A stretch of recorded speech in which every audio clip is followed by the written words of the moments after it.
Hi friends, welcome back to my channel. आज मैं आप लोगों के साथ शेयर करने वाली हूँ एक बहुत ही बेहतरीन फेस मास्क की रेमेडी। और ये स्पेशली एक्ने और पिंपल्स की प्रॉब्लम जिनको है उनके लिए है। इससे आपको बहुत अच्छे रिजल्ट मिलेंगे। आपको 2 से 3 दिन में ही फ़र्क नज़र आने लग जाएगा अगर आप इस रेमेडी को ठीक उसी तरह बनाएंगे जिस तरह मैं आपको बता रही हूँ। तो इसके लिए वीडियो को पूरा ज़रूर देखिए, कोई भी स्टेप मिस ना करें। तो चलिए वीडियो को शुरू करते हैं, लेकिन उससे पहले एक रिक्वेस्ट कि अगर अभी तक आपने मेरे चैनल को सब्सक्राइब नहीं किया है तो जल्दी से दोस्तों सब्सक्राइब कर लीजिए। इसे बनाने के लिए सबसे पहले हमें चाहिए मुल्तानी मिट्टी। जी हाँ, जो आप देख रहे हैं वो मुल्तानी मिट्टी ही है, रॉ फॉर्म में इसे पीस के पाउडर बनाया जाता है। इसे इस्तेमाल करना काफ़ी सिंपल है। आप इसे रोज़ वाटर में या फिर नॉर्मल वाटर में 1 से 2 घंटे के लिए भिगो दीजिए और इसके बाद ये बिल्कुल सॉफ्ट हो जाती है। या फिर आप इसे मिक्सी में पाउडर बना के स्टोर करके रख सकते हैं।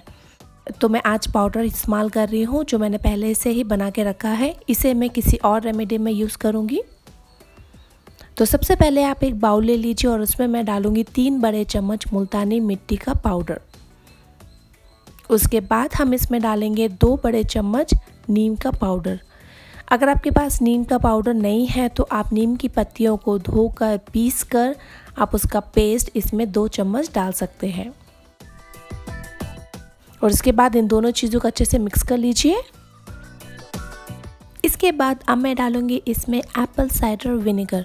जो एप्पल साइडर विनेगर आपको यूज़ करना है वो अनफिल्टर, ऑर्गेनिक और विथ मदर वाला यूज़ करना है। जी हाँ, यही एप्पल साइडर विनेगर आपकी स्किन के लिए बेनिफिशियल है और आपको ये लेना है 1 चम्मच। इससे ज़्यादा आप इसमें बिल्कुल ना डालें, क्योंकि सेंसिटिव और एक्ने और पिंपल वाली स्किन पे अगर आप ये ज़्यादा इस्तेमाल करते हैं तो स्किन रेड हो जाती है और इचिंग होती है। मैं अपने एक्सपीरियंस से आपको ये बता रही हूँ।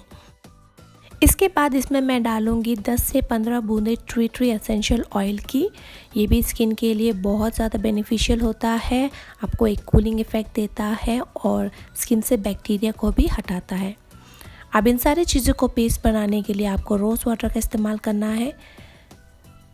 अब थोड़ा थोड़ा रोज़ वाटर ऐड करते जाइए और इसे मिक्स करिए जब तक ये एक थिक पेस्ट ना बन जाए।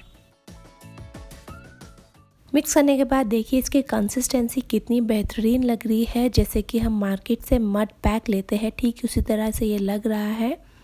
और ये बहुत ज़्यादा इफ़ेक्टिव होने के साथ साथ आप इससे फ्रिज में 15 दिन तक स्टोर करके रख सकते हैं। इसे स्टोर करने के लिए आप ग्लास कंटेनर का इस्तेमाल करिए, प्लास्टिक का कंटेनर बिल्कुल ना लीजिए। और इसे आपको यूज़ करना है नाइट टाइम में। जी हाँ, इसे आपको अपने नाइट स्किन केयर रूटीन में ही यूज़ करना है। क्लेंजिंग करने के बाद, स्टीमिंग करने के बाद आप इस फेस पैक को लगाइए और 10 से 15 मिनट के लिए छोड़ दीजिए। और इसके बाद नॉर्मल पानी से आप अपने फेस को वॉश कर लीजिए। वॉश करने के बाद कोई भी मॉइस्चराइज़र या सीरम ना लगाएं और ऐसे ही सो जाइए।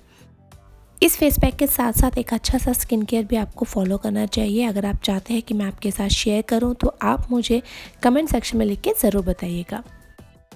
तो ये था मेरा आज का video. Thank you so much for watching. अगर आपको ये पसंद आया हो तो इस वीडियो को लाइक और शेयर ज़रूर करिए और साथ ही साथ मेरे चैनल को सब्सक्राइब करना बिल्कुल ना भूलें।